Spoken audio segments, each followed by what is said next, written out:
ஏங்க பெட்ரோல் விலை வேற அதிகமாயிட்டே இருக்குங்க. அதுக்கு ஒரு மாற்று வழியை கண்டுபிடிப்போமா? அதுக்கு தாங்க இருக்கவே இருக்காங்க நம்ம ஈசா இ பைக் ஷோரூம்.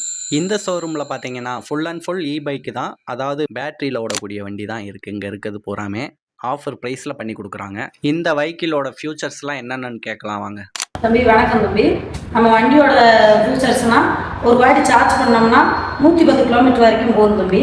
ரெண்டாவது என்னன்னு கேட்டிங்கன்னா 4 to 5 மணி நேரம் சார்ஜிங் பண்ணால் போதும் தம்பி. இப்போ நம்ம காருக்கு போடுற பேட்டரி தான் இப்போ ஸ்கூட்டிக்கு போட்டிருக்காங்க. சைஸ் வந்து பெரிய சைஸ் பேட்டரியாக இருக்கும். அது கெப்பாசிட்டி நல்லா கொடுக்கும் தம்பி. தம்பி இந்த வெஹிக்கிளும் ஒரு வாட்டி சார்ஜ் பண்ணால் 110 கிலோமீட்டர் வரையும் போய்க்கிறோம்யா. கம்பெனி நேம் வந்து கௌராயா. வெஹிக்கிளோட நேம் வந்து வாரியர் லீப் பிரேமியா. இந்த வண்டியை பொறுத்தளவுக்கு லோ பட்ஜெட்லேயே இருக்கிறதுல இதான் பெஸ்ட்டாக இருக்குது. 3 வருஷம் வாரண்டி கொடுத்துருவோம் தம்பி. வண்டியோட நேம் வந்து ஸ்னேஃபர் 5G. இதுவும் கௌரவோட கடைக்கு தான். ஒரு வாட்டி சார்ஜ் பண்ணோம்னா 60 கிலோமீட்டர் வரைக்கும் போகலாம் தம்பி. 3 வருஷம் வாரண்டி கொடுத்துட்றோம். சார்ஜருக்கு மட்டும் 1 இயர் வாரண்டியா. பிரேக் முன்த்து பிரேக்கும் டிஸ்க் பிரேக் தம்பி. பின்னாடியுமே டிஸ்க் பிரேக் வரும் தம்பி. இதில் 3 கலர் இருக்குது தம்பி. Blue colour, green colour, red colour 3 இருக்குது தம்பி. ஃபஸ்ட் மோடில் போனால் 110 கிலோமீட்டர் கிடைக்கும். செகண்ட் மோடில் போனால் அதுக்கு தகுந்த ரேஞ்ச் குறைஞ்சி ஓடிக்கும்.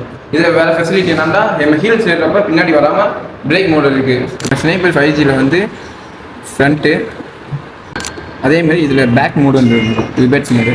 ரிபேட்ஸ் மோடு காமிக்கிறப்ப ஏன்னு சிம்பிள் காமிக்கும். ஸ்பீட் அதிகமாக போகாது.